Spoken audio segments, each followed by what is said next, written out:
Welcome to another edition of Your Impact Attack. That's right, it's Your Impact Attack, the place that you come for all of your TNA wrestling news and reviews. And you are the C in the VBC. And who is the V? I'm the vet, Jamie Williams. And with me, as always, tag team partner Brandon tagging through the screen. Brandon, what's going on? Not much, man. We had a pretty somewhat decent impact, and No Surrender was an all right show. We'll talk about that when we get there. Other than that, things have been going good. Hope everybody else has been doing well, and thank you all for being here tonight. Whoop whoop. Yes, indeed. Thank you all. And we will thank you directly in one moment here as we're looking at the live chat. People are filing in slowly, taking their seats as we get ready to start the C, that aforementioned C in the VBC. Who do we have? Who's in the chairs right now? Let's see who we got here right now. We got Lab Rat. What is up? Drone Hall. Always good to see you. Elizabeth. Yo, yo. Lab Rat and Retro Rocket Review. Always a pleasure. Hope you're all having a great day. That's right. Moose, Moose, Moose. Lab Rat. Moose and more moose. That's right, Moose. We got a little more Moose. I'm not going to take all the credit for shaming them into Moose, but I don't think I should have to, seeing as how he's your world champion and all. I really think it's my job to tell you to put him on the show. But if there was ever an answer, this was it. It's not quite him being in every segment like I would do, but that is my creative prerogative. I'm just happy that he's actually used. So we'll get to all that. Not a whole lot of earth-shaking news in the wrestling world right now. Mostly just the usual people listening to podcasts and writing articles about it. But we did actually, unfortunately, get some news earlier about a pioneer, a true pioneer, and I would say a legend in the wrestling business. Ole Anderson has passed away at the age of 81. Now, Ole was, of course, most people probably would know Ole Anderson as one of the founding Four Horsemen. His influence goes really beyond that, but very influential as a promoter, and he's, of course, as a wrestler, but even just the way he would book things, very influential. He had a very old school approach to things, sort of a no nonsense attitude, but then that contrasted with kind of later on in his career when he was able to, like, he had to do things like be the voice of the Black Scorpion or the Shockmaster, or these other things that you just knew. Like, if you knew Ole Anderson, I say that like I knew Ole Anderson, but you know what I mean. Like he was probably like pulling what little hair he had left out of his head doing this stupid stuff in WCW, because it's the opposite of everything he probably came up with. This is a guy who wrestling was still real to him, to a point. But big influence, certainly. Rip Rogers would talk about Ole a lot and tell stories, and I'm sure he'll tell some stories this week on Wrestling with Rip Rogers about Ole. But yeah, man, just like a real. I don't even have. We don't have time. Like this whole show could be dedicated to what Ole Anderson did in the wrestling business, pretty much. But he's not a name that comes up a lot, Brandon, because after the Vince McMahon territory thing, he had no part of it, and he always had a beef with Vince McMahon, so he never showed his face really on any WWE programming, not for any of the Talking Heads stuff, I don't think. just had nothing to do with the company. Um, and now that Vince McMahon is gone, we don't even have a chance. I'm sure Triple H would have called him to do something. Now that McMahon's finally out of the picture, but um, sadly, it's not to be. But I mean, yeah, he held that grudge. There's some stories, funny stories involving meeting Linda McMahon that some of you may have heard over the years. But that's because the WWE is so much of what people think that the wrestling business is, it's now taken over the brand recognition aspect, just like Kleenex, Band-Aid, any of those other products that we just call the product name and not the or the company name and not the product name, you know. So people think of WWE like that, and then a guy like Ole Anderson's contributions are largely sort of like swept under the rug, forgotten, whatever you want to say. Um, but he had like a lot to do with everything that wasn't WWF at the time. Do you have any particular, Ole Anderson memories or things that come to mind? Unfortunately, I did not really get into wrestling around that time and didn't get to see any of that stuff, but all I really know about him is what's been read, some of the old clips and articles and the stories, but from everything I've read, I mean, what he gave to wrestling is priceless, and what he contributed will always live on in it, both, in the ring and behind the scenes. Yeah. Well, he was a very famously gruff individual. Yeah, I've And heard those stories, but like, I think in these days, I think we had kind of suffered from a lack of that. I think we've kind of gone the other way too far, the other direction. right. You know, like a great coach or a great leader knows how to talk to any of their people and give them what they need, whether it's a pat on the back or a kick in the ass. They're able to adapt to their players and, do what's right in the moment. But I think Ole was always a kick in the ass guy. And it's just if you you either accepted the kick in the ass or you didn't. People didn't like the way he did business. People didn't like his foul mouth. People didn't like, whatever. But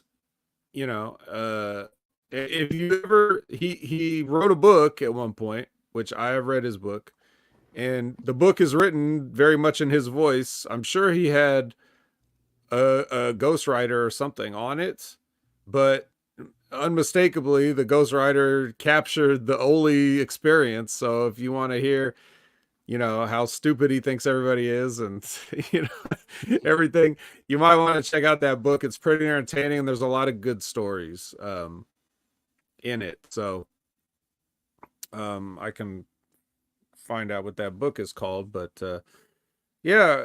So Ole Anderson, um you know it's I would say it's a huge loss, but it's one of those things where it's like, well, he kind of kept to himself. So we had lost him a long time ago in some, in some certain aspects, you know what I mean?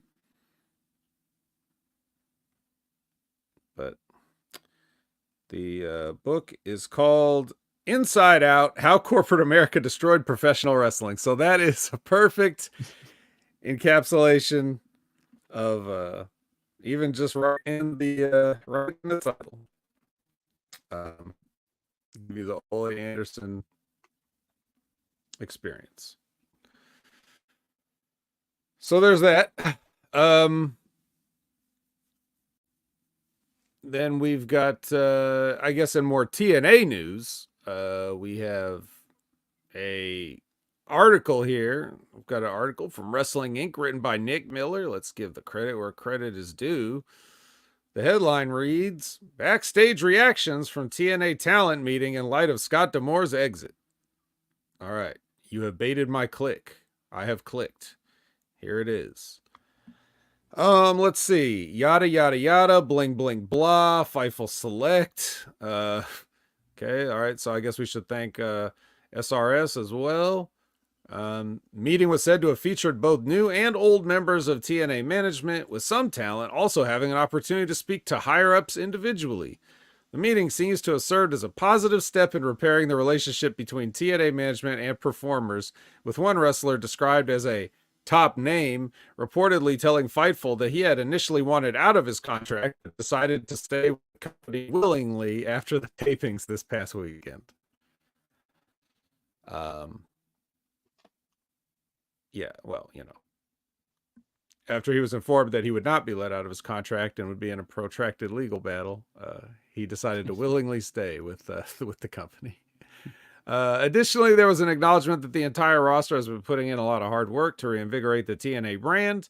Many did not want to throw all that away despite the unhappiness over D'Amore's dismissal, and the report stated that the meeting helped create excitement over the company's future once again. So, a translation for those of you who aren't in the wrestling business. Everybody had time to realize that they were in TNA for a reason and their outlook didn't look good. So they decided that they didn't want to throw away all their hard work. That's the translation of that. If you don't believe me, just ask recent AEW hire QT Marshall. So, Brandon, what do you make of it? I mean, like anything being reported, how much of it is true, how much of it is fiction. It depends on who's telling the story. If I had to, my initial guess on who that top talent was Josh Alexander, because I was pretty sure Moose would be smart enough to know that, okay, I'm locked in for another 4 years. It's going to be a very tough battle to get out of this, so I'm kind of going to ride this out. Plus, I'm the top guy. Yeah. Yeah, a top name. So, yeah. But again, who really knows unless they were there? Nobody. I mean, allegedly somebody's reporting that they were there to Fightful. So, who that could have been, who's the stooge, you can take your own guesses, I suppose. Even if I could stooge off the TNA stooges, I don't think I would, but I really don't know who they are. So, yeah, I don't know. So, I mean, we'll see what happens. Now, look, if Scott D'Amore really cares about TNA, I'm sure he's a phone call away from anybody that has a question or, needs some advice or, anything like that. So it's not like he's going to be really gone. Not gone, not really. He's just not going to be officially employed by Anthem at this current time until something changes. Who knows? You may have seen the again alleged the reports and stuff that alleged that the dollar figure that Scott D'Amore was attempting to purchase TNA for was around the $10 million mark. So that report stated that whoever Scott D'Amore and his company, that his trust or whatever they were, valued TNA as somewhere between 9 and 12 million. So he tried to give them a nice 10 million.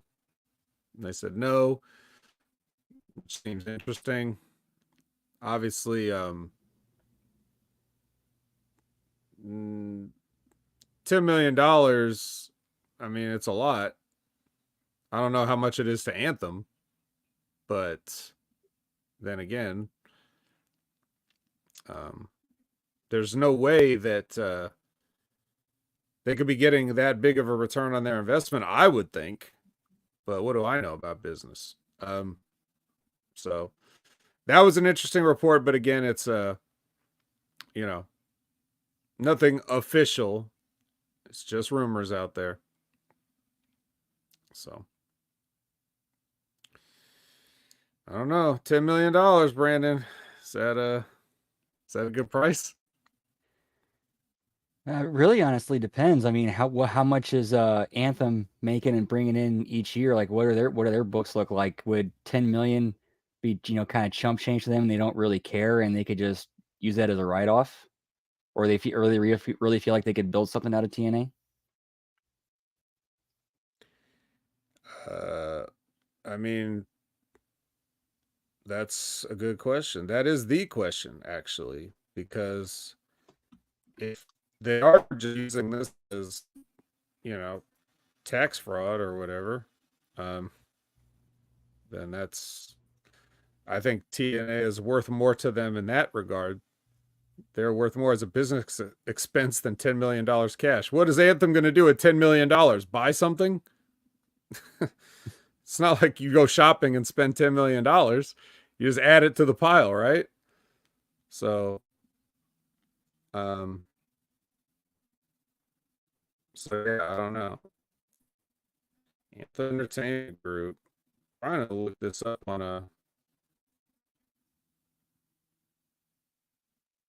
it's a Canadian record label. It looks like they made their money off of Rush, the band. Why don't they have a Wikipedia page? Like, why is this? Here we go. That's funny.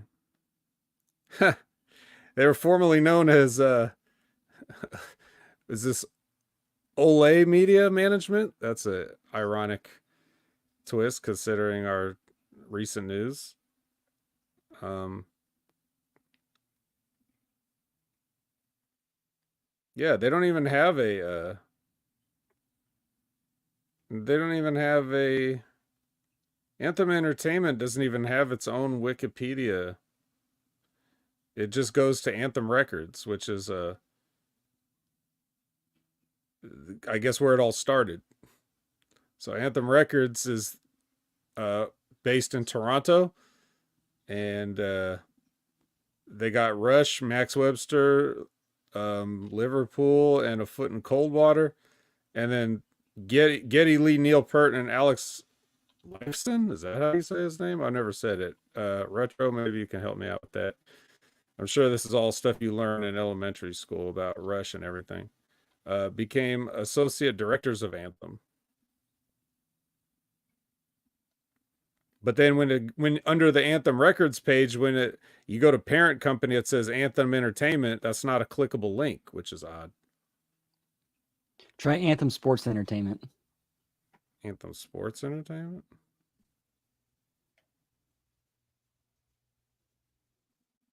Well, let's see here. Well, I mean, do you already have it? I think it's what they're actually called, or their full name. Oh, this is different.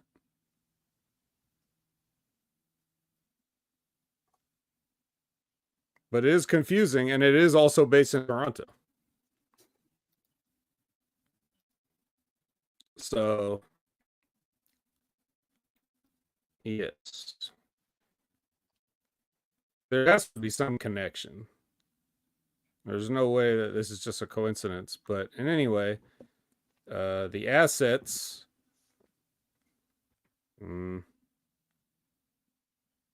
Doesn't say. Their owners are also not clickable links, which you'll find a lot when you're looking at these companies that have parent companies, because this whole thing is like a big umbrella corporations owning other things, and it's a shell game. So Cygnus Corp owns 72.95% of Anthem Sports Entertainment.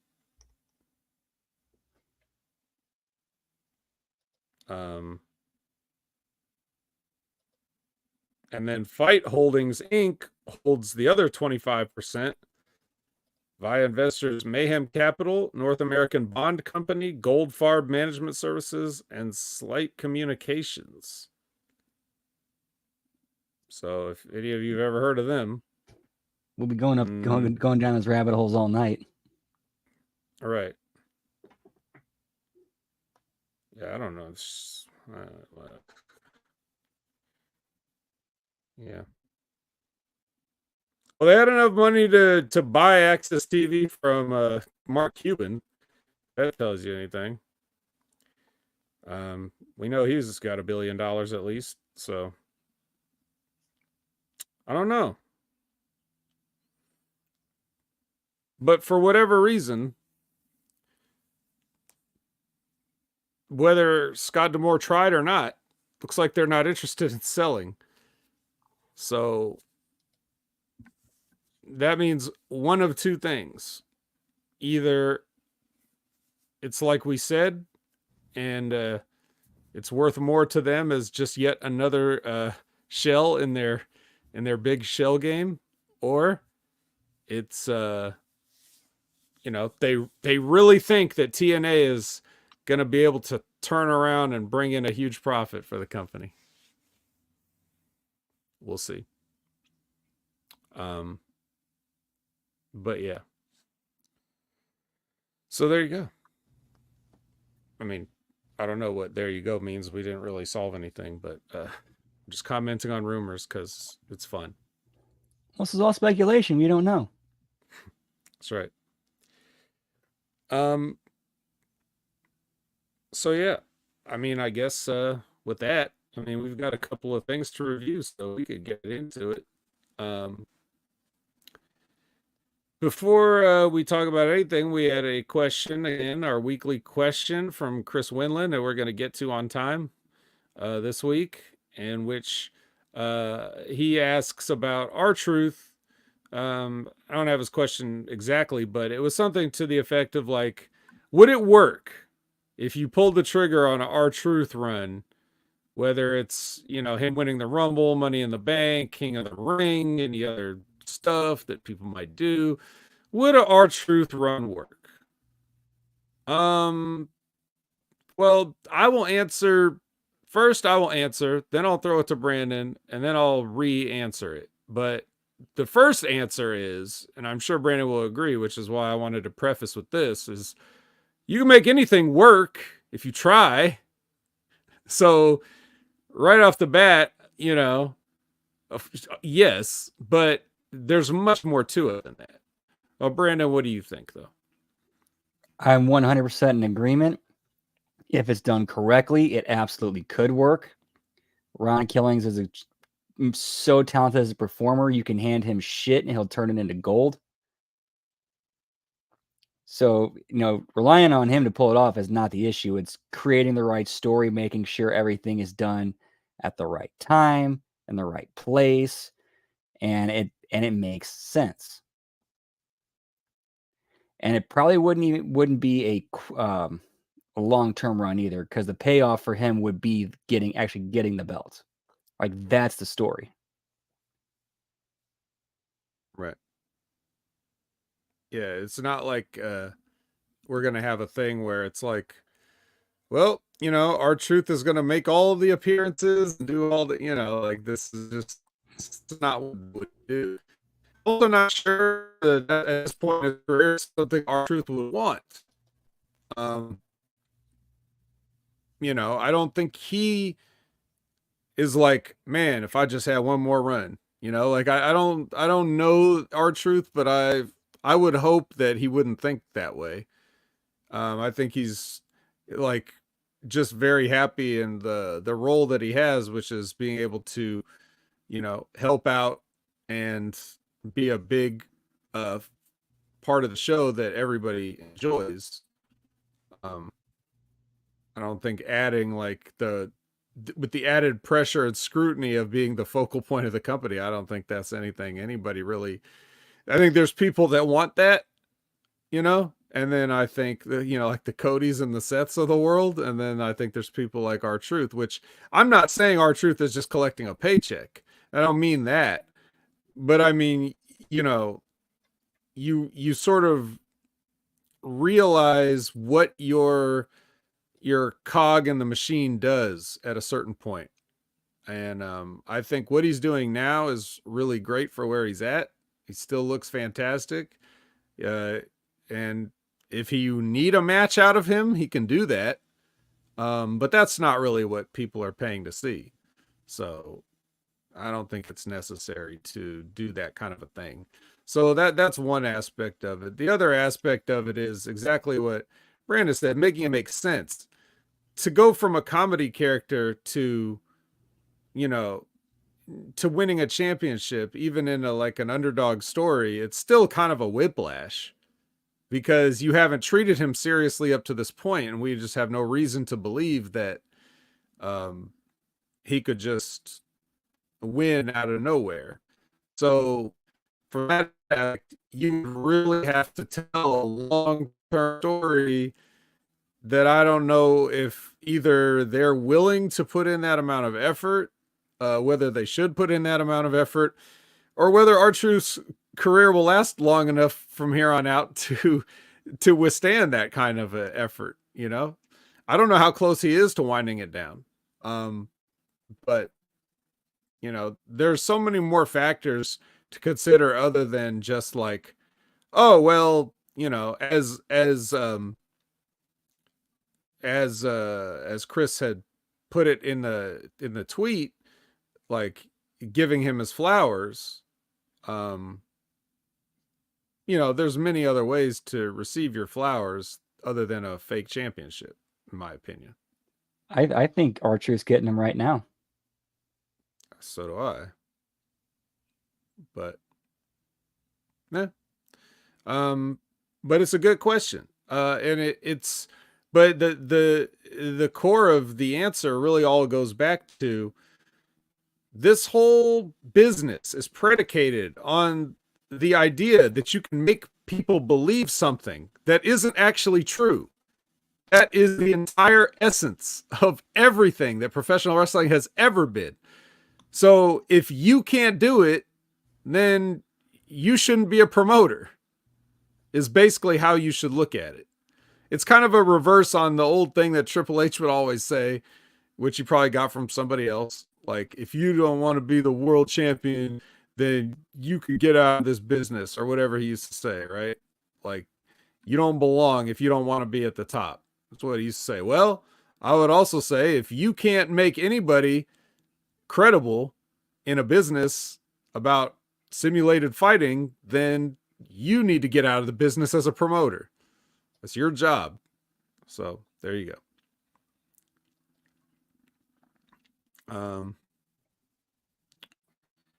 With that being said, let's turn our attention towards this go home episode of TNA Impact. Let's see if these promoters did their job, even though their main promoter is trying to buy the company and got fired. I have some bad news right off the bat. It's a sort of an overarching, thread through the show, to mix my metaphors, but the lights they're kind of back. I'm sure you probably noticed a little bit. Nothing as egregious and offensive as some of the stuff that we've had in the past, but there's definitely a clear couple of backstage interviews where it's like, yeah, you did a little extra here you didn't need to do. So I forewarn you, if you were thinking I missed this show, I need to go back and watch, I'm just going to tell you they have not hashtag turned off the lights. I hope that hashtag won't need to make a return. I have the it's lights. A soft return. It's a soft return. Speaking of soft, we're gonna get the good hands. Jason Hotch is gonna take on Chris Sabin here. Of course, they're gonna do their little ramp promo, which it's always Skyler, isn't it? Does Jason Hotch ever get to talk? I forget. I'm not sure. Whoever talks, if it's a singles match, it's always the one who's in the match that cuts the promo. Okay. Well, I don't know if that's the case here because it was Jason Hotch, and I'm pretty sure that John Schuyler said Jason Hotch here is gonna take care of you, Chris Sabin, or whatever version of that. So I don't know. If it's that hard for me to tell them apart, that's not a good thing. Yeah, one of them is let's just say that maybe one of them spends more time in catering, or at least less judicious with his choices. That's how you tell them apart. But other than that, they've got the indie uniform. Um, but obviously, it doesn't matter which one it is or both of them, because it's not enough. You're talking about Chris Sabin here. This is Chris Sabin.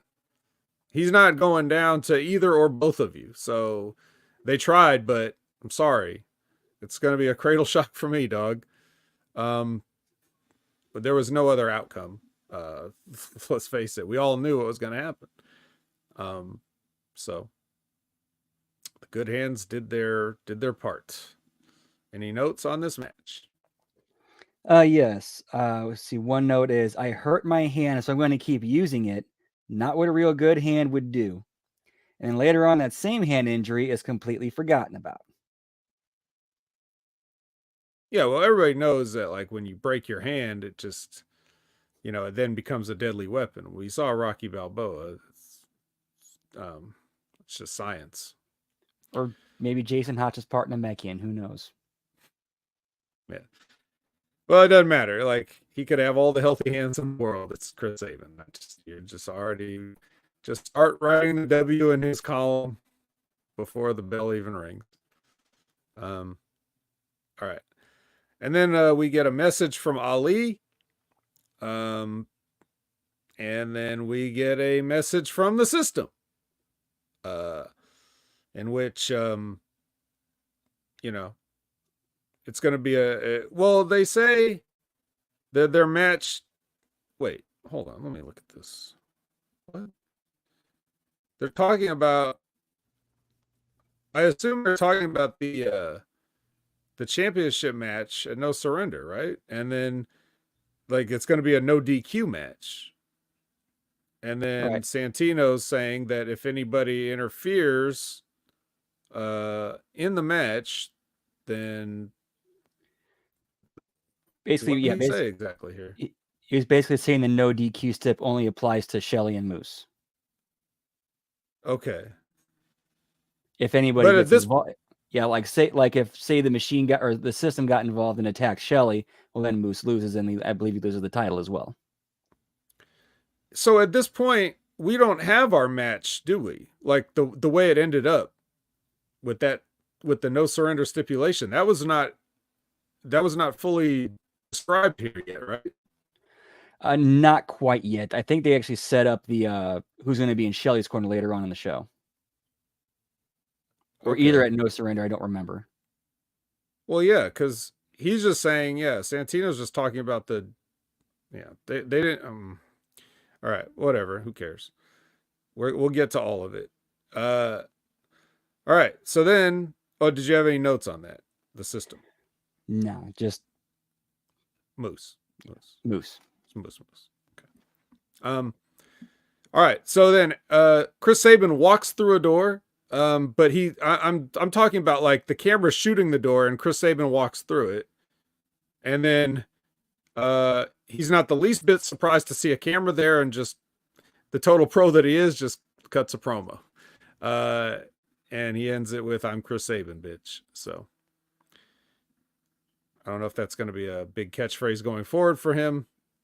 It certainly worked for Dave Chappelle. But yeah. So did you like how Chris Sabin was just so ready to cut a promo and he comes through that door? The way they shoot these, man, like, can they just not go back to like 09, 2010 TNA and see how, like, they had the camera like coming up on the guys and like actually asking them as they're walking to the back, like, try to catch their natural reaction? No, they can't. That's what NXT does. NXT TMZ's people. They would have been like, Mr. Sabin, can you give us a comment on your match against Ali? That's what they would have done at NXT. Here, they just got a guy camped out, constantly filming. He could have sat there for hours. Like, he probably didn't have to. He probably could have just saw Chris Sabin win the match and then post up by the door. But anything could have happened. His battery could have been faulty, and then he would have not been able to get the interview or something like that. I mean,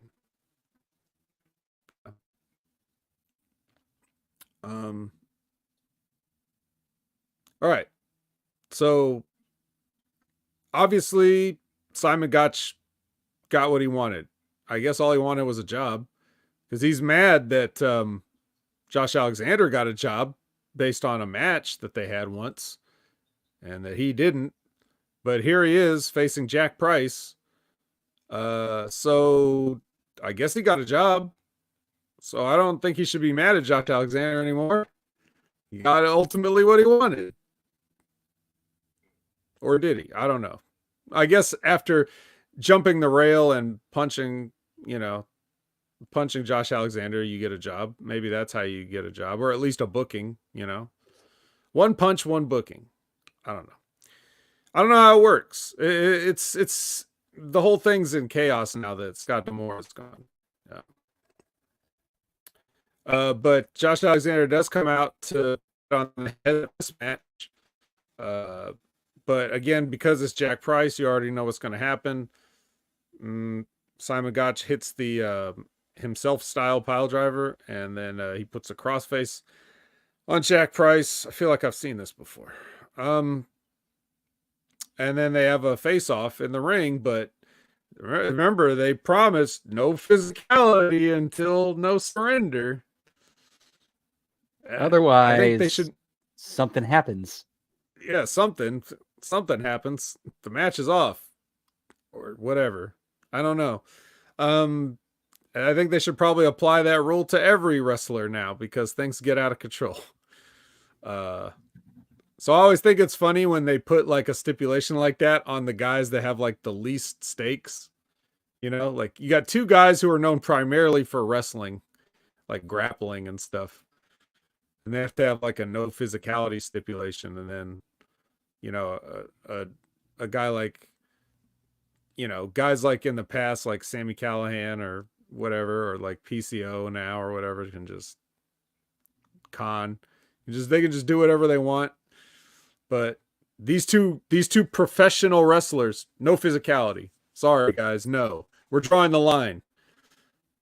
Josh, get your emotions in check. I don't know. What'd you think? What'd you think of old Simon Gotch here?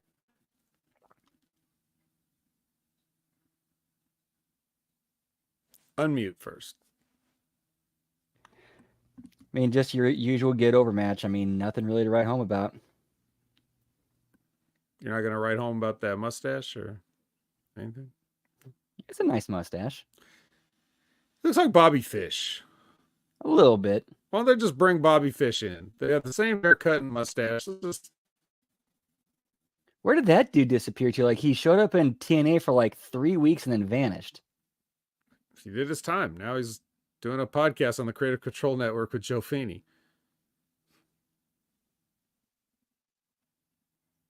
I don't know what Bobby Fish is. He in MLW? I think he's in MLW. I think so. That's where I last saw him. I think he's still there if he wants to wrestle.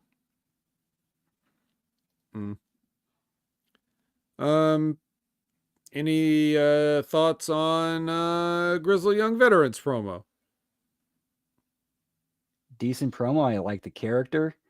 But I think we just need more, like, do more with them than just promos and matches. Should they take another walk in Florida and beat up a passerby on the street? It was more entertaining than this. Many things are. Where you got any notes on the Khan and PCO package? Did it hype you up to see their match? Not really, no. Oh. All right, then. Do you have any thoughts on Trent Seven versus Burt Macklin? Way too long. It turned into a get your shit in fest that even corner guys got in on. Should have been just your basic, like Seven gets his shine, the heel partner, the Rascals cut him off. You go to Heat. Rascals help with Heat with the ref distractions. Seven gets a hope that the heel's cut off. And then with the finish, could have it where one of the Rascals distracts the ref. The other ref holds 7 on the rope so that for Macklin to charge in. Bailey takes out the Rascal, distracting the ref. 7 dodges Macklin. Macklin takes out other Rascal. 7 goes over with a quick roll up, but then the heels beat him down afterwards. So that's what you're proposing should happen. Yes. Well, some of that happened. I mean, the Rascals did get involved and try to run some interference, but all that really did was get 7 and caught in the crosshairs and KIA. So Macklin goes over with his finish. So there you go. And yeah. Okay, Gail Kim lectures Giselle Shaw on professionalism, and Giselle is unreceptive to this lecture. That's how I would describe it. Would you add anything to that? Pretty much exactly that, except it looks like the fact that they've had them in 2 segments together now, I think that they might be building to Gail and Shaw. Okay. All right. Well, following this, 7 Ball challenges the Rascals at No Surrender. And this is one of those instances where you see the lights, purple and green here. Everyone knows that's the colors of these particular guys. Okay, did we get the, did you have any notes on that, by the way? Yeah, just the lights are back. Yeah, okay. All right, well, here we have finally arrived at the big meeting. We were promised a meeting between Eric Young, who comes out in full gear with entrance to the ring, and Frankie Kazarian, who comes out in his street clothes and a chair and sits at the top of the ramp.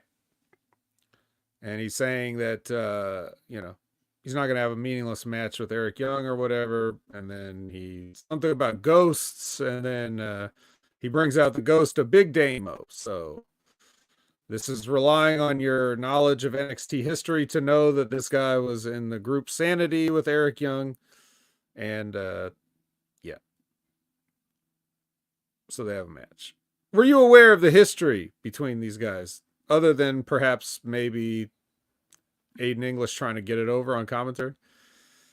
No, I knew who they were. Or so I would have to imagine anybody else that's watching this show knows as well. Because, how many wrestling fans are there that would know that watch the show? I'd have to imagine all of them. You would think. And I'm wondering, is Kazarian's new gimmick that he's just a giant walking cliche? Because he basically did the whole on my time thing. Yes. However, he did not just point to his watch and say it. Or not even point to his watch, point to a spot on his wrist where a watch would be. If people wore watches for any other reason these days than to connect to their cell phone or for a jewelry piece. But yeah. Anything on the match? I mean, obviously it's just a match. And I would have to imagine that this is just a one-off for him because they wouldn't have him take the bumps that he did and go under if they were keeping him around. At least I wouldn't think so. And then if the finish looked a little sloppy and it looked like EY was trying to go for the pile driver, knew he couldn't, and then just turned into a face bump. Yeah. Well, yeah, that's kind of what I was thinking. It's like, okay, so Eric Young beats him. All right, now what? Like, even if he was, even if this was a one-off, why wouldn't Eric Young go under? Bring this guy in. It's like, oh, I didn't expect to see you here. And then you lose because obviously you're a little bit taken aback and you didn't have time to prepare for this. And this guy's a monster. So it all makes sense. And then if you lose, especially, I was even thinking that at this time. And then after I saw, skipping ahead to No Surrender, after I saw what happened there, I even more think that Eric Young should have lost here. But No, they just have him. Oh, you're here. All right. Well, I'll beat you. No problem. A strong win for Eric Young. Ooh. Or how about this? Looks like Eric Young's about to go over. Frankie screws him, and that way you got more heat on him going into the pay-per-view. Yeah, even so. But that is so like, again, if you want to talk about walking cliches, isn't that just every TNA match? How about a clean win for Damo? Eric Young's fucked. Like, oh shit, I can't beat this guy, and now I got a match with Frankie Kazarian. Now the intrigue is there. I'm like, Frankie's just like, see, this is my point. He's validated because everything he said about not wanting to waste his time with Eric Young was correct. Eric Young couldn't beat the free agent. So why should I waste my time with him? Now there's doubt on Eric Young. Now it's like, okay. But that is not what happens. He goes over and then he calls out Frankie Kazarian for the pay-per-view. So what motivation would Frankie Kazarian have to even take that match? I mean, we know what it ends up being, but at this point, is what I'm saying. So, like, the booking of this is just, yeah. These guys need to be doing stuff of anybody on this roster. Eric Young and Frankie Kazarian need to be doing the stuff that's the most different and interesting.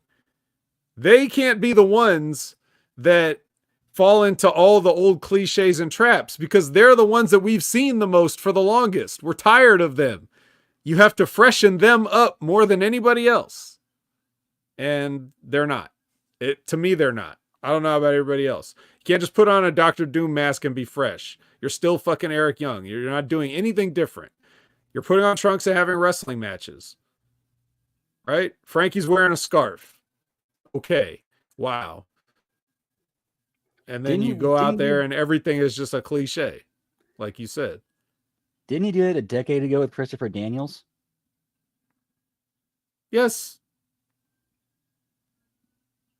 It's just, he's just, he's either bland as fuck, Frankie Kazarian, or babyface, or heel, he's just SCU Frankie Kazarian.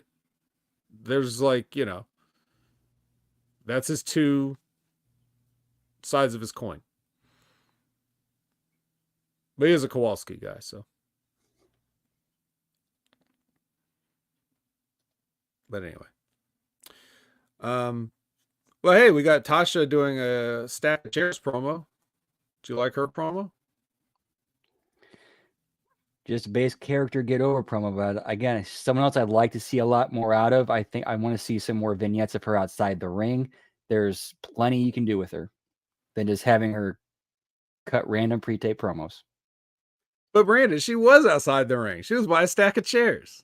I'm sorry, I mean outside the arena. Oh. That'd be funny if she went somewhere else where they had chairs stacked up. Every promo should be chair stacked up. Wherever she had in her house, chair stacked up. At the grocery store, chair stacked up. At the gym, chair stacked up. Yep. All those places could have chairs. All right. Well, what about Lunar Threat challenging the winners of the Knockouts Tag Team Championship match at No Surrender? You excited for that? Super excited. Oh. But I would like to see more than 3 teams in the Knockouts tag division, though. Sorry. Not getting it. All right. Well, finally time for the debut. And the concierge, who's just known as the concierge. He has no other name. Shoos Savannah Thorne out of the ring so that he can introduce Ash by Elegance.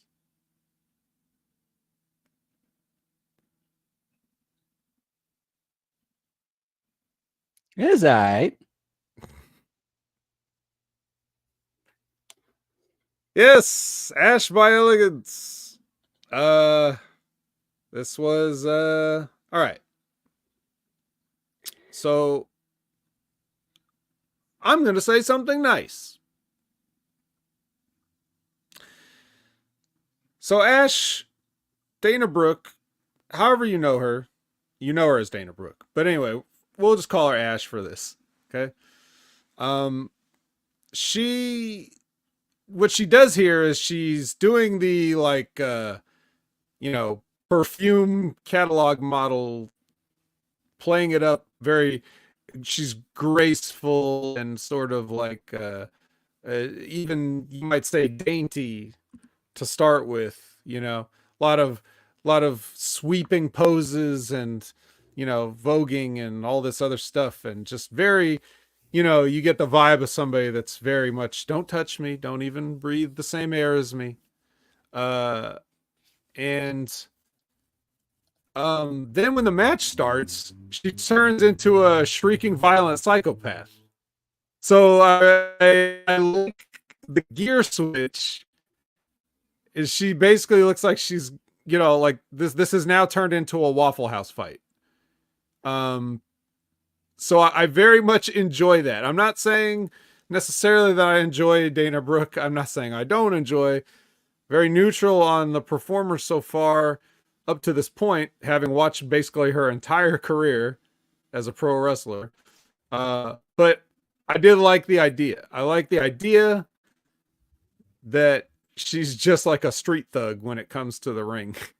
Uh, and then she goes back to, you know, whatever after.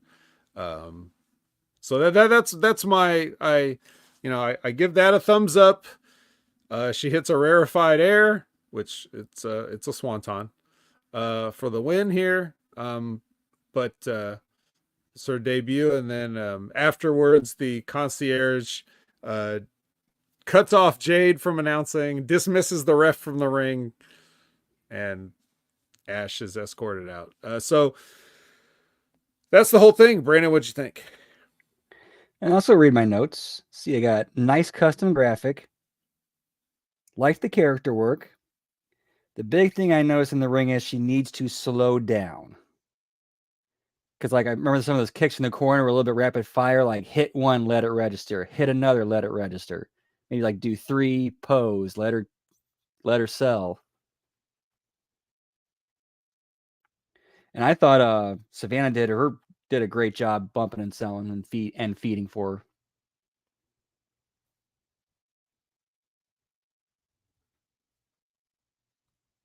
Anything else? That's it. That's about it. All right. Well, I would just say that you know, normally I'm, you know, in agreement that they should take their time and slow down, but I just didn't think it worked in this instance because of, you know, everything else about her character seems slow on the surface. So I think if you're going to switch gears and do it like that, it's fine to rush it a little bit. Um, but there is a difference between rushing it in character and rushing it in the ring. So there's, you know, depending. Um, but yeah. All right. So now the system is on their way to the ring. Then we get an announcement from the concierge who's back out here to let us know that Ash has left the building. And then Those little things like that, just like little nuances that make the characters just that, you know, that add to it so much. right. But now it's time for the main event. It is the system versus. Oh, what do you think about this name? Nighttime. Eh? Eh? Eh? Is it kind of a bad that I thought of the same thing?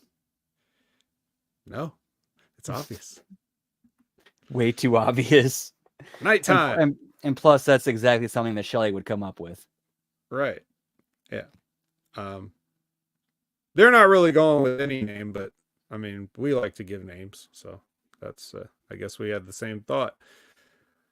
I'm gonna say something nice, but it is Moose, so what do you expect? But no, actually, the first thing I'll say is even though Chris Sabin wasn't in this, I loved this match. This was a great match. This was a great main event 6-person tag with actual teams of people who are teams and having teamwork and doing stuff in the match. It was, man, it must have been even more fun in the building to see this live. This probably would have been a hell of a match to watch live if you got to sit there front row for this. Like, everything they did in this match was pretty good. Like, pretty damn good. I couldn't have done it much better myself if I had been producing this. The system is running smoothly. It's the comfort that Moose shows in the ring, like being like carrying himself and acting like a main eventer, acting like a superstar, acting like the leader of a team, acting like all the things he is for kayfabe and for a shoot.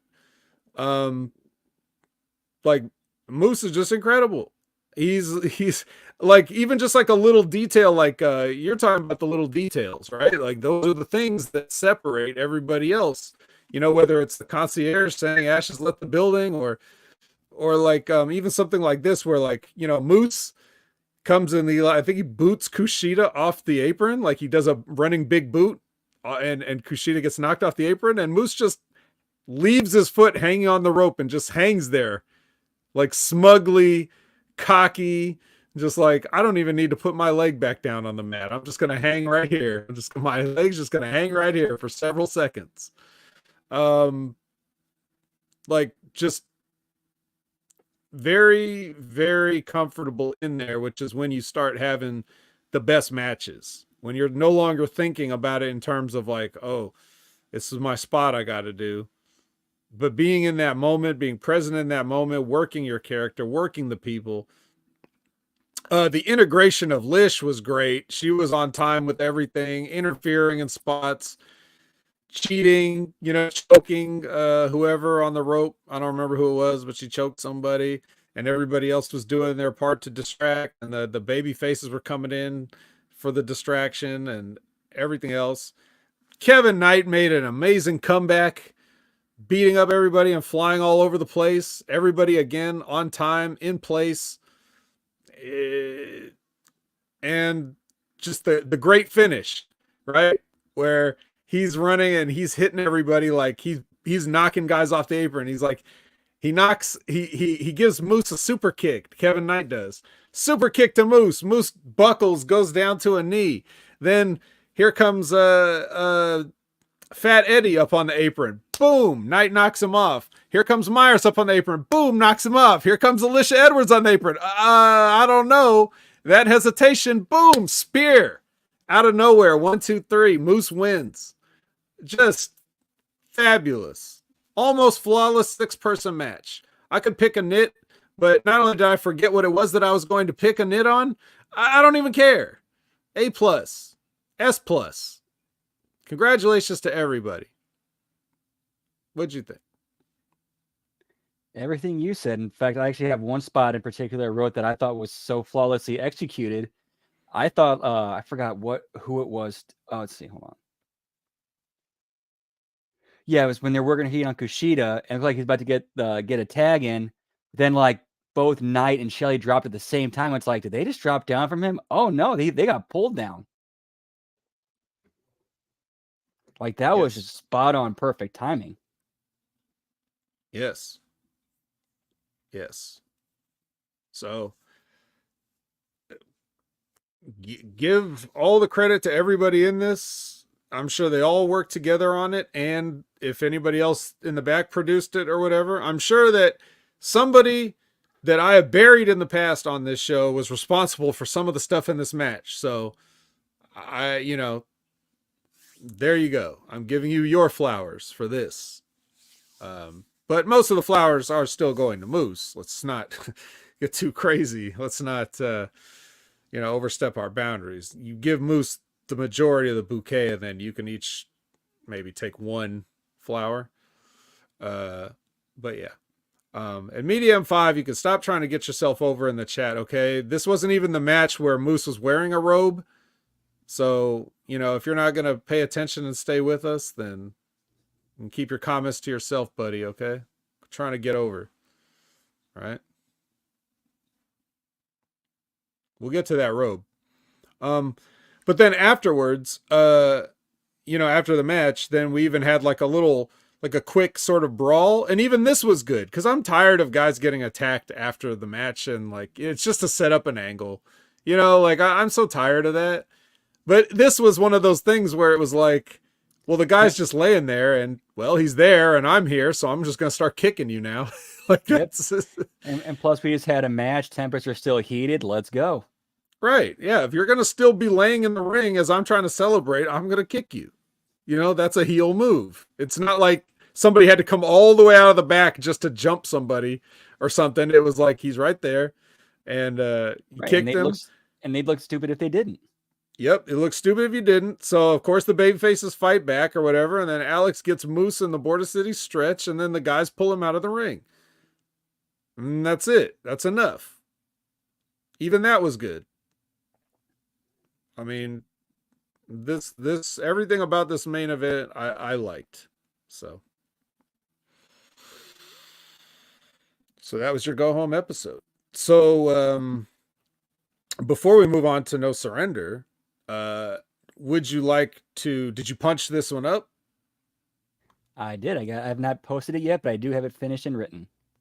All right. So nobody's hearing this. They haven't had a chance to go to Substack and read it for themselves. This is a exclusive right now on the air live. A punching up impact for this episode.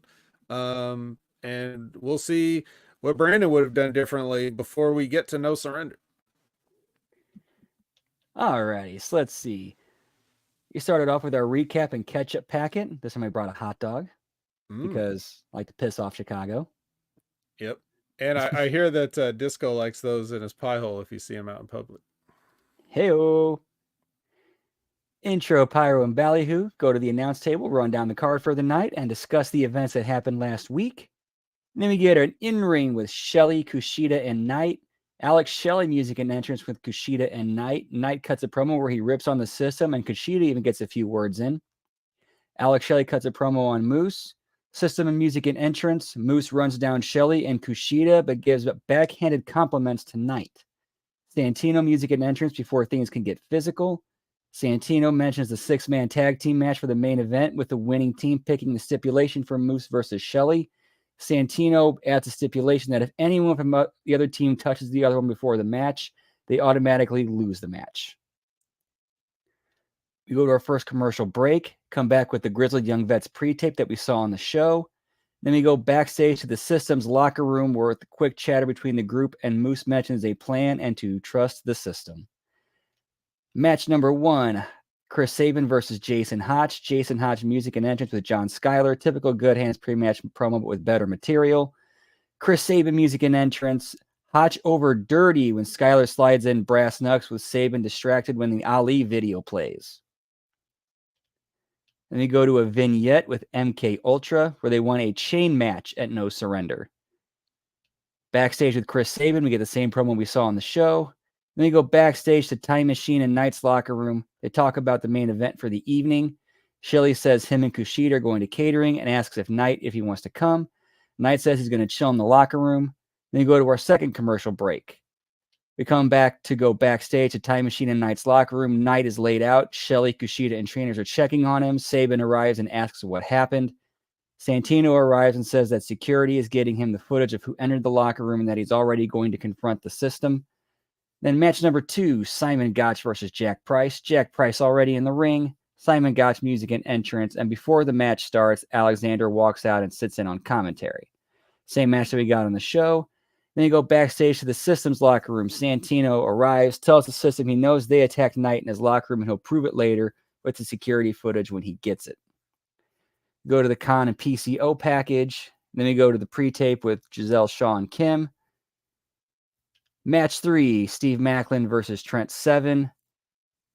Steve Macklin music and entrance with Rascals. Trent Seven music and entrance with Bailey. Much more condensed version of the match we saw on the show with the same finish I had mentioned earlier.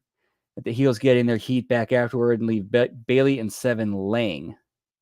We go backstage to Santino's office where security arrives and gives him the footage and he heads to the ring. Then we go to our third commercial break. come back backstage with Bailey and Seven. Camera crew catches up with Bailey and Seven. They ask about what happened, and they cut the same promo they did on the show. Then we go to an in-ring with Santino. He's already in the ring. He insults the system before he demands that footage be played. Security footage shows Shelley and Kushida leave their locker room before the Good Hands enter from the other side of the hallway. The Good Hands are then seen leaving the locker room. Santino demands the Good Hands come down to the ring. Hannafan gets on the mic and says he's been told they were seen getting in their car and leaving, and Sabin went after them. Oh man, calling for more Good Hands on the show. That's a bold maneuver. I want my Trevor and Corey, damn it. Okay.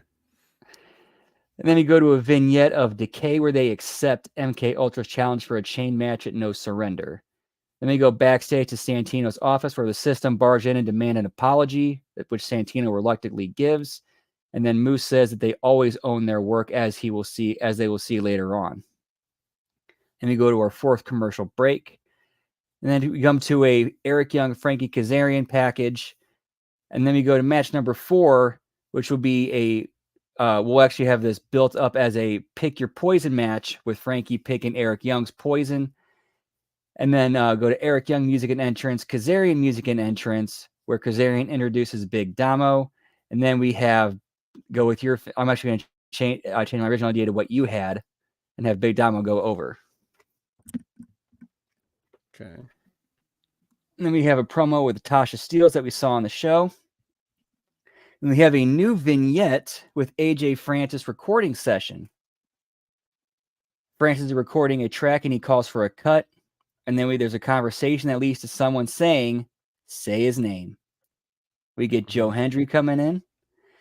And Hendry kind of, cracks jokes about Francis while charming everybody in the studio. And then Francis eventually attacks Hendry and everybody breaks it up.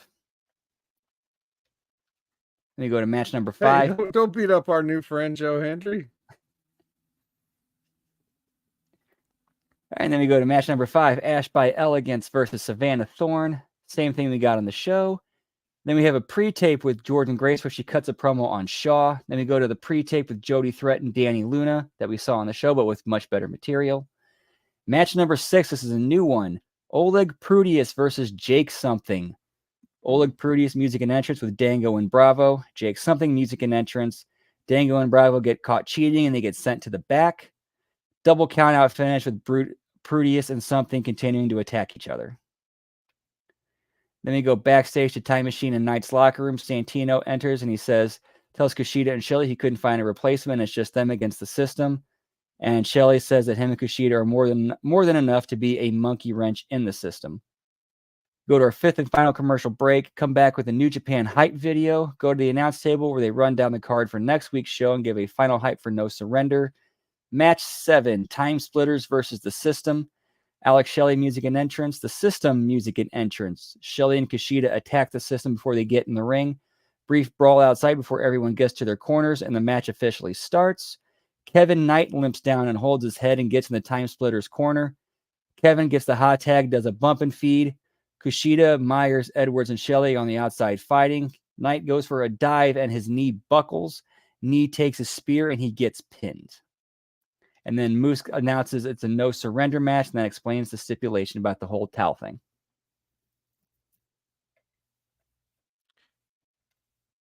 Well, there you have it. Unfortunately, if we go with this punching up version, we're going to lose that incredible main event in some slight aspect, but doesn't matter. We did get that main event in real life, so I guess it all balances out. We could have seen an alternate universe version. So, well, there you go. Now, we are ready for No Surrender. So Brandon, you saw most of No Surrender, right? Yep. Okay. All right. Well, we got a pre-show. The pre-show had a couple of matches on it. It had a Speedball Mountain versus that's what they're officially going with. I prefer 7-ball, but they're going with Speedball Mountain, which doesn't make any sense. It's just two of their names. Oh yeah, speaking of 7 balls and 8 balls, did you see the Valentine's Day card that the NWA Twitter account put out? No. It was the Valentine's Day. They put Father James Mitchell on there, and it said, "You blow me away," and that was their official Twitter account. Well, they're clearly not worried. They're already on the CW app. So Speedball Mountain versus the Rascals. So yeah. Did you watch this match, by the way? I did not check out any of the pre-show. All right. Well, whatever. Fuck it. Who cares? So Although, Bert. if you would have went with your idea, this would have been a great replacement match for what is it? Young and Kazarian, because that wouldn't have happened. Right. So Burt Macklin hits a chop block on Bailey, as called by the announcers, and Wentz gets a knee bar, so Bailey actually gives up. So oddly, Trent Seven's not doing a job here. I guess he already did the job on the TV show, so they had Bailey do the job. It's just that they don't usually have Bailey do jobs, unless it's like Will Ospreay or something. So interesting choice, but whatever. Well, you gotta remember, D'Amore's not there anymore. This is the first non-D'Amore show. Yeah, that's right. And instantly, everybody that works there turns on Mike Bailey. No, but seriously, it doesn't matter. Nobody cares. Nobody's watching. So some people in the chat will appreciate this, because we had a discussion on one of my Twitch streams about the difference between chop blocking and clipping. So the chop block and the clipping, it's the same thing. It's below. A chop block is when the guy's already being blocked above the waist, and clipping is done one-on-one. So that's the official NFL rules. And everybody else is like, what are you talking about? But I did just pop like 2 or 3 people. We get a Kazarian promo here, and he just says some stuff. I didn't write it down. Then we get Fat Eddie and Myers versus the Intergalactic Jet Setters. They had their cool Doc and Marty gear on. Like usually, Kushida's dressed like Marty anyway, but this time, Kevin had the like the yellow and red, like the Doc stuff from Back to the Future 2, like that outfit he had. So that was good. Oh, the Back to the Future 2 when they went to the future. Mm-hmm. You know, when Doc shows up from the future at the end of the first one, or Yes. like in part 2, and he's got like that yellow outfit with the red trim on it and the silvery glasses. Yeah, that's kind of what Kevin Knight's gear is based on. Very cool. Yeah, so yeah, they have the match, you know, and then Kushida makes the sacrifice, and he takes the roster cut for Kevin Knight, but it didn't end up mattering because they once Kushida was out of the picture, they just continued to double team Kevin Knight, and then they hit the roster cut on him, followed by a Boston knee party. So there you go. Now we're ready for the main card. And now we're ready to start the show with their big package or whatever. Huge package, large package. And then we get Eric Young versus Frankie Kazarian to open. I guess Frankie Kazarian forces Jade to announce him as the king of TNA. So as you were talking about walking, talking cliches, here's another guy who's a king of something. I wrote down that for a match that's sort of based on personal issues, this had a lot of rope running. And not like Irish whipping rope running either. Like the kind of rope running where the guy's standing there and you just take off to hit the ropes. I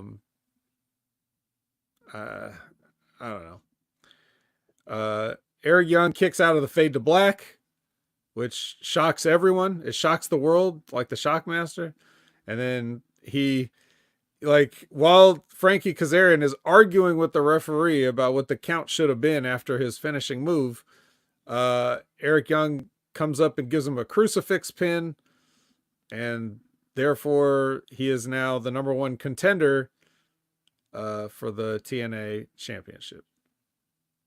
And then after this, Frankie Kazarian beats up the ref, and they even do a thing where he's punching the ref, and the camera like moves with his punches, like zooming in, you know, the way Kevin Dunn was doing it in the WWE for a while there.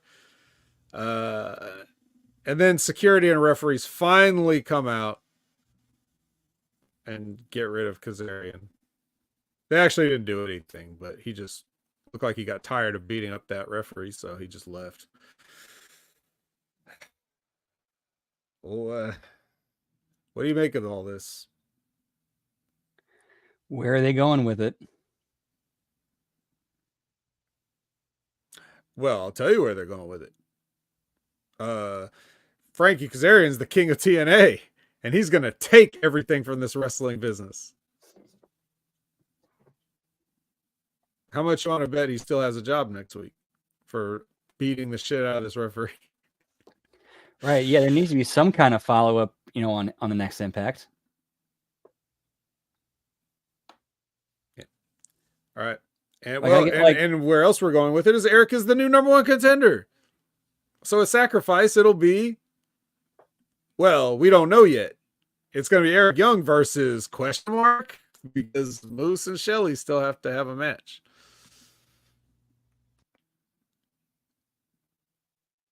So anything else on this? Mute. Now I thought they were moving to have Kaz use the fade to black as a finish, and I guess not if he's kicking out of it in the opening match. Well, he's got so much heart. That's why he was able to kick out of it. Normally, I would finish somebody. No, don't give them the credit that that's what they're doing here. You know what I mean? Like that's not that's not the case. Frank Kazarian just thought maybe this was a Kowalski thing where you kick out of a guy's finisher and then he pins you, right? Like that could be a Kowalski classic. But I wouldn't give him the credit that he's moving on from that finisher because he's not doing anything else right. This is a chance where these guys could have had a match that was a little bit different. Not necessarily like, it wouldn't have been that different from like an old school match because they would have had matches like this in the past, but just not one of these like modern matches where it's all just like, you know, running the ropes and kicking out of finishers. Like that's not the kind of match that these guys should be having considering the angle that's been built up, right? They should be setting the pace and setting the example, especially since they're technically the opening match of the show. They should be like, all right, guys, this is how it's done. Now follow that. Well, yeah, but even that, like, look, the kind of match this should be is like, should be a slow paced brawl, I would think. Like the kind of match that Walter has, where it's methodical. So. Yeah, I would think so too, with their characters and where their stories are at. Yeah, no rope running, no spots, no drop down tackle, no, you know, none of that. It should just be like slowly walking around the ring and maybe a little bit outside of the ring, just getting in a fight, and not like a phony wrestling fight. Kind of, you know, make it seem like you mean it a little bit. But instead, it's just, yeah, is what it is. It's too late now. I'd like to let you know that Dark Game is now streaming. Okay. Grizzly Young Veterans with Gia and no music underneath. Quick little promo, grit your teeth. And now we're at the final match of the 2 out of 3. Best 2 out of 3. For the tag team championships, GYV versus ABC. I wrote down, you know, finally some cheating behind the ref's back. You know, we before this we could only get it from Alicia Edwards, but now these guys are finally doing it like they should have been. Um, they did a better hot tag this time. Still could be hotter, but it was a little bit better. They didn't make, Chris Bay didn't make a full comeback on both guys at the same time before tagging out. But even so, at the end of this, ABC's in the ring together for it felt like 3 minutes. 3 minutes of just being both in the ring at the same time. The referee's just like, I don't know what to do here. What am I, a referee? Yes. So he's buried, and then it just goes on until Ace hits the fold. So ABC does end up retaining their championship. I'm very disappointed in everybody here. What do you think? I will say I did like the build up in the match of the use of the scarf, like how they mentioned how the scarf was kind of played into the first match, and then they choked him out again in this one. And then when Ace got a hold of the scarf and then choked him out, crowd visibly reacted to it. Mm-hmm.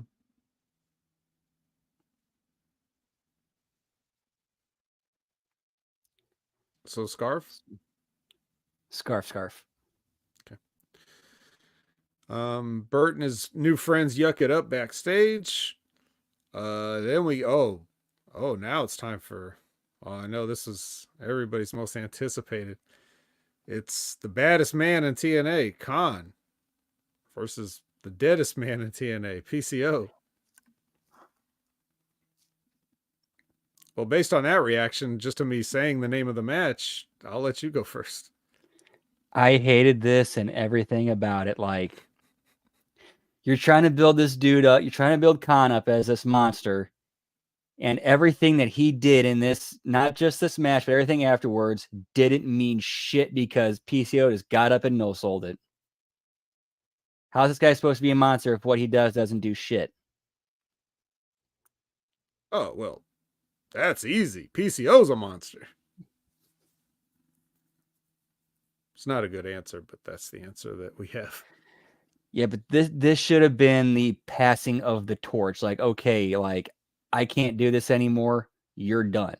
It's your spot now. Like, this should have been just Khan absolutely dominating him trying to fight back, and PCO eventually getting some kind of a hope, some kind of a comeback. It gets shut down, neck snap, smother, done. I guess that's part of the problem. I mean, you started this with a smothering. So yeah, and that got over. It worked. Yeah. Because I'm pretty sure. Yes, I'm pretty sure that like the first time he did it to PCO, he didn't get up after that.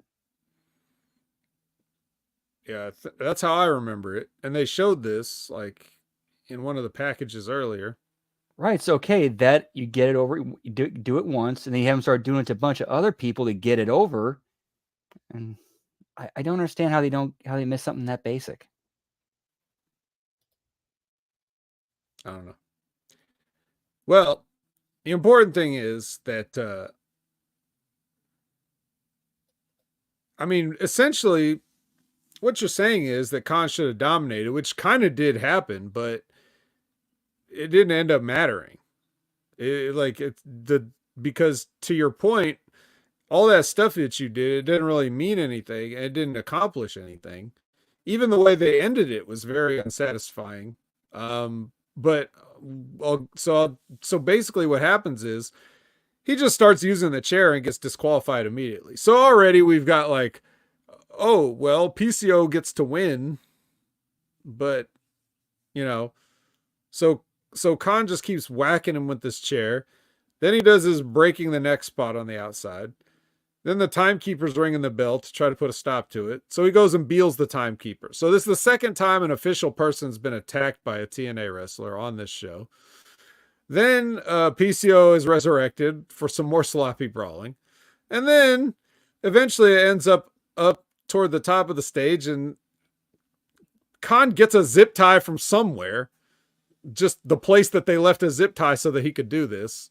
There would have been no reason for zip tie to be here. He takes his one zip ties PCO's hand, half of his hand, to to the whatever that truss was.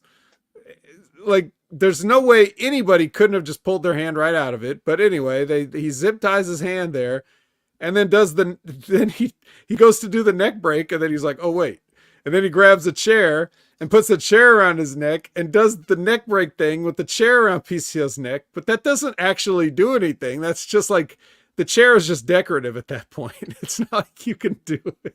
It's not like it's a wrench or something. Oh, we're gonna get to wrenches, but it's like the torque that the chair would not provide any more torque for a neck break. I mean, it could, but not the way Khan did it. So, so then he breaks his neck but he just leaves him there.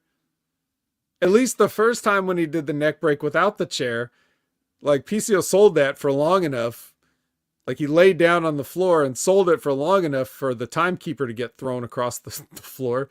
But this, he breaks his neck and he's just on his knees with his hand stuck with the zip tie. And then that's it. It's like, all right, well, we got to go see what Time Machine is doing. Like, hey, What are we doing here? what are we doing here? No, I don't know what we're doing. We're going to that Time Machine meeting, or should I say nighttime machine? That's what happens when you get all of them together. All four of them together, nighttime machine. So they're discussing this fucking No Surrender match that we're about to have, that we learned that we have. And again, if my memory is correct, we didn't learn about it on the TV show, but we're learning about it now. And then we get a package, and then we get MK Ultra versus K for the Knockouts Tag Team title. Despite the fact that Masha Slamovich was in this match, I just couldn't get into it. I stared at it.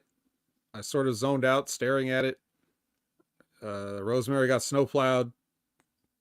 And then afterwards, they started beating up Decay some more, so Lunar Threat came out and ran him off.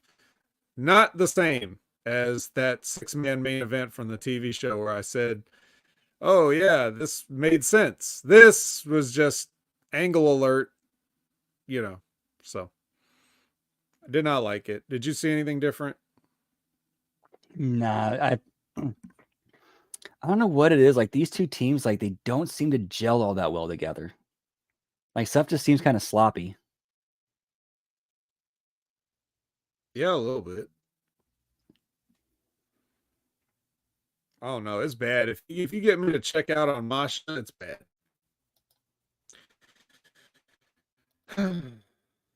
So we get a system meeting now. Now they're basically both teams of System, Nighttime Machine. They're both saying, under no circumstances, throw in this towel. Like, no matter what, don't throw in the towel, which is the only way that. Well, we'll get to that, but they're saying, don't throw in the towel, don't interfere, don't cost me the championship. It's basically the same meeting on both sides. And then we get a package, and then we get Josh Alexander versus Simon Gotch. No physicality up till now. It's finally time for some physicality. Thoughts on this match? No, I liked it. I thought it was decent. But with the result of it and the fact that Gotch was immediately put into an angle with Alexander has me thinking this is probably just a one-off. Because if you're keeping Gotch around, like, what sense would it make to immediately put him in an angle he's going under in? And you obviously can't beat Alexander right now because you're trying to build him off of the Ospreay victory. That's true. I mean, it's still baffling to me that he's rewarded, with bookings for attacking one of their stars. But that's just wrestling. It's wrestling. Well, make that the story. Like, I already explained how they can make that the story. Where I explained it when we talked about the mic or sound the sound check episode where he had Simon Gotch on, and you could have had security escort him out, and then you could have had Josh Alexander be like, "No, give this guy, let this guy get what he wants. I'll face him in a match. Sign him to a 2-week deal or whatever it is, like just so that there's a reason why he's there." And they won't even do that, but that gives you content. It gives you content and it explains the reason why things are happening. Other than that, it's just, oh well, why don't I? I mean, TNA never comes to the West Coast, but why don't I just go to the front row of a TNA show and punch one of their wrestlers? Then I can get a pay-per-view match, you know? And then I can just tell them in person everything I say on this show. It'll be a win-win. I don't think it would go that way for me if I did that. So it shouldn't go that way for Simon Gotch either, is my point. Well, he gets the C4 spike, so he's done. AJ Francis continues to appeal to Rich Swann and set some intrigue there. Then another package, and now we get Shelley versus Moose 2 in a no surrender match. So the rules of this match, you have your cornermen there, and the only way that you can win is when the other person's cornerman throws in the towel. Or if one of the people interferes, and then the title automatically changes hands. Now, I guess they have a relaxed definition of interference, because even though nobody in this match directly assaulted one of the other competitors, they definitely interfered. You can definitely say that the word interference is apt. But I guess that's the spirit of the law, not the letter, right? So, anyway, West Side Gun, they're at ringside. They had all kinds of stuff that they used in this match. They did a thing where Alex Shelley got a wrench, and not a socket wrench. he got a wrench, and he put Moose's hand in the turnbuckle and started wrenching his finger. And the cornermen are like, I don't know if I should throw in the towel for this. Until Moose remembered he had another hand and punched Alex Shelley. And then they did a thing where Moose stuck Alex Shelley's hand in the buckle, and Alex Shelley pretended he couldn't get it out. And then he hit the other side of the buckle with a chair. They did this 3 times. And Alex Shelley's selling is the shits. Like it's so over exaggerated and phony. And nothing about his face looks realistic. He's got the worst facial expressions in wrestling. And that was really contrasted later on. When I watched Chris Sabin in the main event, I watched Chris Sabin, and they're just doing a simple spot where he's got like a hammerlock and Ali gives him an elbow. And the way Chris Sabin sells the elbow is so good. Like, it looked like it was real. Like, he really caught him with the elbow, the way Chris Sabin reacted to it and sold it. But if Alex Shelley had took that same back elbow, he would have like flopped around and like grabbed his whole head and reached for the audience, and it's just like Shawn Michaels SummerSlam against Hogan, like just whatever. They got a kendo stick out, so like I strongly considered disavowing this match, but I decided to overrule my disavowing because technically that kendo stick could have been Kenny, which is technically a character on the show, so that could explain his presence there. They stood up a trash can in the ring and powerbombed Moose onto it. Alex Shelley did. That was fucking ugly. Just hearing Alex Shelley powerbombing Moose is ugly. Right. Right. And then you see it, but eh. Gross. Um, yeah, I don't know, man. We got the Alex used the Border City stretch with the chain. Um, Moose hit him with a chain wrapped spear. And then eventually he just kept spearing Alex Shelley until he threatened to do it one more time, and Kushida threw the towel in to save his friend from another spear. And then Moose speared him anyway. Fuck you, Alex Shelley. So Moose retains. It's not how I like to see my Moose. I normally like to take a Moose any way I can get it, and I guess I'll take this. And he still did a good job for what it was, I guess. But the match is just... It really invites you to try to be creative, but there's so many the way people come up with things, it's stuff that just wouldn't... it just doesn't work. It's phony wrestling stuff. I think this match in concept could work if you know where you're going and already have it mapped out all the way. Like, this has to be more of a starting point than a finishing point. You think? Or it could be a point in the middle of the story, but it can never be the conclusion. Maybe the conclusion of a chapter, but never the story. Well, at no point in the story should it ever include the part about getting power bombed on a standing trash can.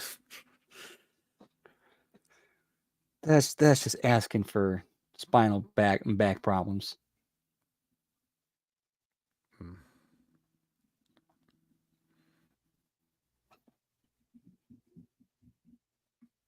All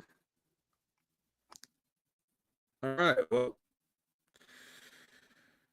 we get another package, and then the concierge introduces Ash by Elegance to her VIP seat, which is just a chair off to the side at the side of the ring in front of the fans. Then we get Giselle Shaw versus Jordan Grace for the Knockouts Championship. Not very long, not very exciting, predictable outcome. It shouldn't be, but it is. Jordan Grace hits the Juggernaut driver. That's what you want to call it. And that's it. It's flat. It's done.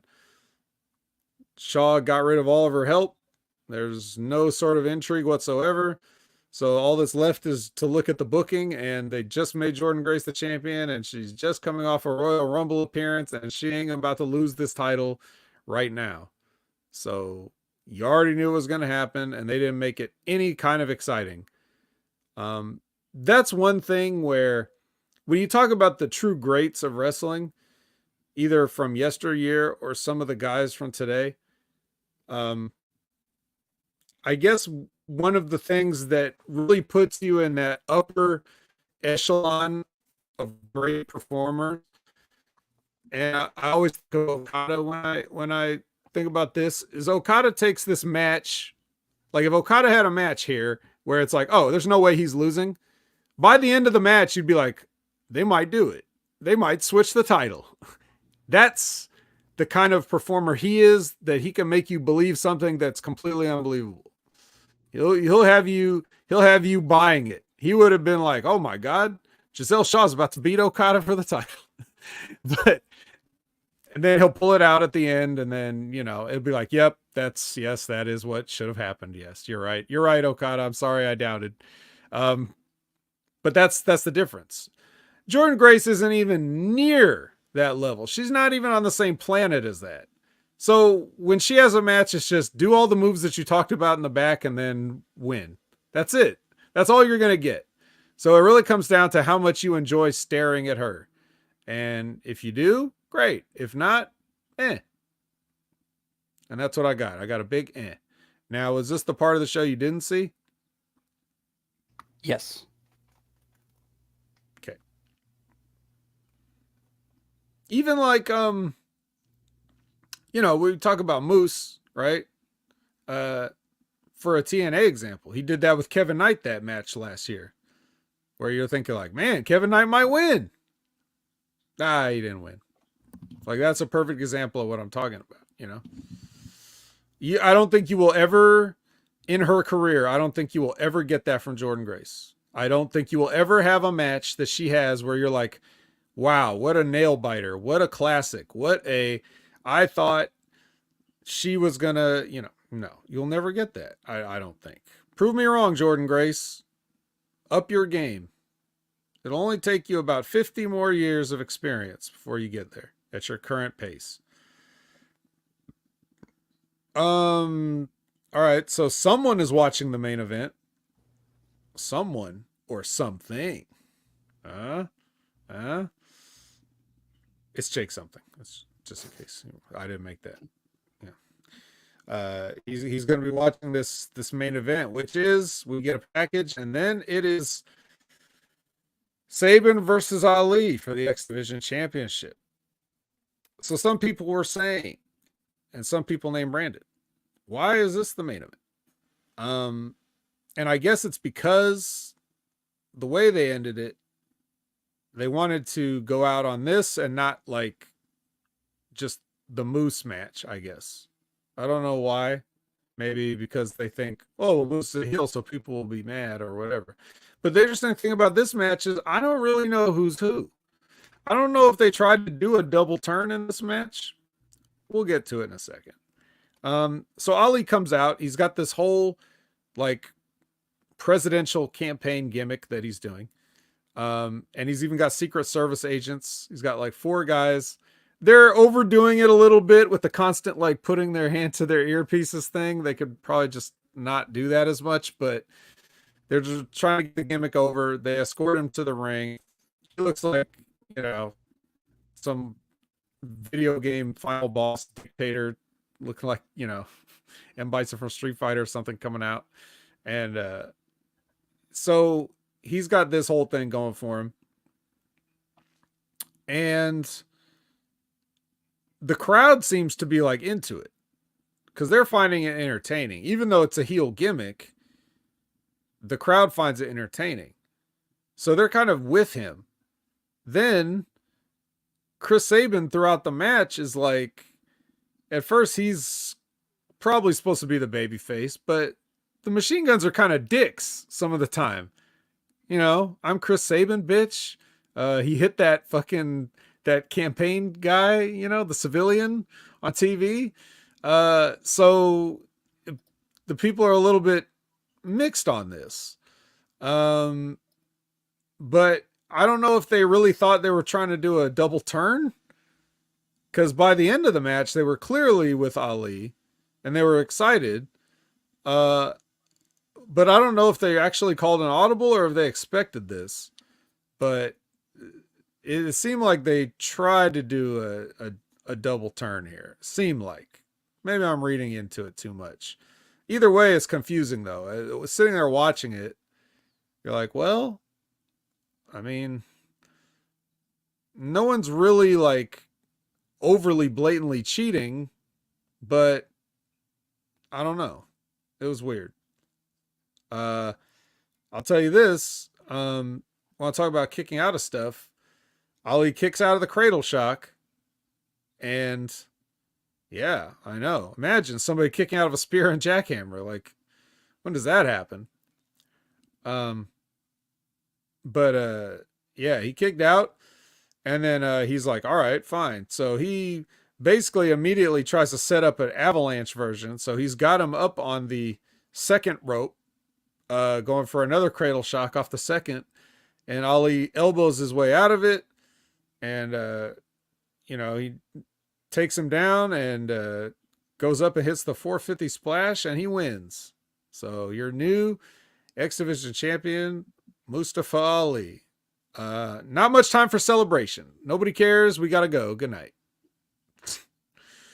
So having that like maybe they thought they were going to get more out of it toward the end, but they just went off the air. Mm, I don't know. I would have expected more from like a guy with his gimmick. Would have thought they would have had like streamers and big banners and all kinds of other stuff that would look like what you might do at a rally or something. Like if he won, That confetti maybe. that might be for Impact. I feel like it made more sense here. Not only that, not only would it make more sense to do that, and you could redo it on Impact too, you could do it again, but like to do it here is also that added level of dickishness of like, well, I expected to win, so I had all this set up already. But as it was, these guys it was good enough. The match was good enough for what it was. It wasn't as bad as some of the modern matches I've seen where the guys are just doing stuff. It wasn't good enough that I would recommend it, that anybody go out of their way to watch it. It was just not as offensive as a lot of the shit that I've seen lately. So, pretty enjoyable main event. Both guys pretty much know what they're doing. But I would like to see Ali. His gimmick is so. This is the first time he's ever been any sort of interesting. So I would like to see him do more with the gimmick, even more than just like that should be his whole character. I would even go so far as to like completely change his grooming situation. Cause like nobody is going to have like long wet hair and a beard that's trying to run for office anywhere, right? You're going to see like a clean cut candidate anytime you're going to the polls, pretty much, right? So I would try to look as much like I would if I had to hire just a consult, a real campaign manager, say like, what would you suggest, for my presentation? And take that everywhere. And then even in the match, it should all be like, like he's baby facing the whole time. He should work around a lot of handshakes in the match,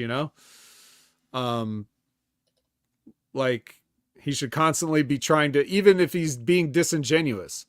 And this works for his promos too, because when he cuts promos, generally in the past, Ali has not been that strong of a promo because he sounds like he's reciting scripted material.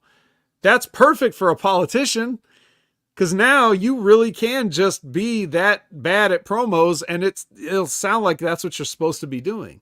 So that works for him, but I just like to see him play it up even more. Even to the point of like, if he's in a match where he has to submit, he say, I concede, whatever things you can think of, to bring more out of the gimmick and the presentation other than, well, it's all this and I wear a suit and these pre-tapes, but then I go out there, I'm just a wrestler with wet hair. I like to see more. I'm saying he's doing well, and now because I'm me, I want to go even further towards greatness. You're doing okay. You're getting a passing grade. Passing's not good enough. Go even further. Be great. Is my thing. So we'll see what happens, but that's No Surrender. It was a sort of an up and down show. On the one hand, between this and the other show, we got a lot of Moose. On the other hand, Moose got slammed on a trash can. So,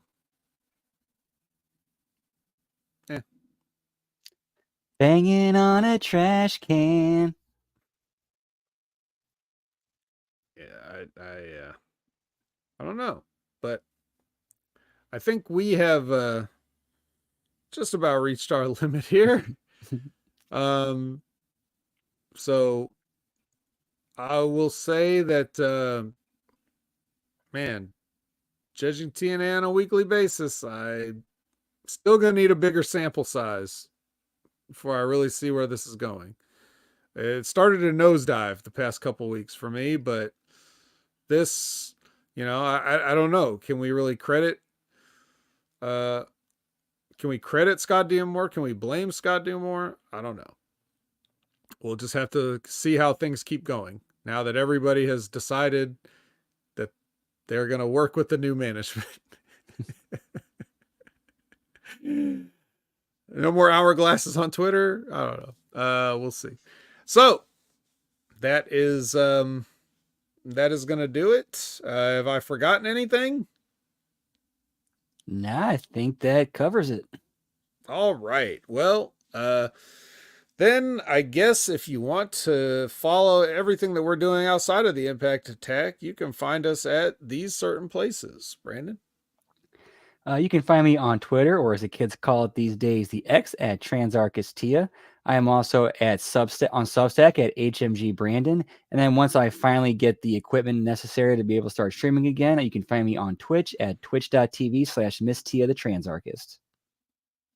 All right. Okay, as for me, you can find me at Opinion Haver on all your favorite platforms. You can find me every Wednesday at 8 a.m. Pacific, 11 a.m. Eastern for the Next Level Wrestling Review with Big Ray Hernandez, live on YouTube and Twitch. If you want to interact with us there, of course, we've got the Sunday night, Sunday morning, Saturday night wreckage, whatever the show is called. It's the Collision Review with Jimmy T. We talk about AEW Collision, and that's every Sunday morning at 8 a.m. Pacific, 11 a.m. Eastern. If you want to join us live there on YouTube, Twitch, even Facebook. And we had a surprise run-in from Professor Chabela Cruz. He joined us and saved the show because AEW wasn't doing us any favors with their content. So we had the professor on and had a good old time. Check him out at the PW Hustle. He and Tommy Wonder, Pro Wrestling Reflection, going in the Wayback Machine, just like Kevin Knight and Chris Sabin and Alex Shelley and Kushida. They go back and they look at older stuff more so than they look at current stuff. So check them out. Then you've got what else? What else do I do? I do stuff. I do stuff on HMG. You'll probably find me somewhere on HMG Channel Attitude. You can check out Wrestling with Rip Rogers if you want. That's always good to check out. You want to talk about special guests. Even though a couple weeks ago I had some special guests on the Wreckage with me, that being, of course, Karn Alexander and Vic the Space Lord. But how about this for a special guest? Current reigning current MLW superstar, former WWE superstar, and current reigning New Japan Pro Wrestling television champion Matt Riddle will be joining Wrestling with Rip Rogers. So they're going live at their concrete time of 8 a.m. Pacific, 11 a.m. Eastern, and Matt Riddle will be joining them at 9 a.m. Pacific, noon Eastern. If you want to chat, and maybe you can even ask Matt Riddle a question. But knowing those degenerates in that chat, some of their questions will probably largely be ignored. But anyway, yes, Matt Riddle, bro. So check out the King of Bros. And then of course Stevie Richards, recently crossing the 100,000 subscriber threshold for his channel, his wrestling analysis channel. Still working around all the copyright things. He just posted a photo last week of some new chairs that he's got because he's going to be doing more watch-alongs. So he got sent these chairs, and they look very fantastic, very fancy, very comfortable. So more new content from Stevie coming all the time, whether it's fitness, tech, Florida adventures, everything in the Stevie Richards family. Go check all that stuff out. That's enough stuff for you guys to check out. That'll keep you busy for another week until we come back next week. So for Brandon, I'm the vet, and I don't have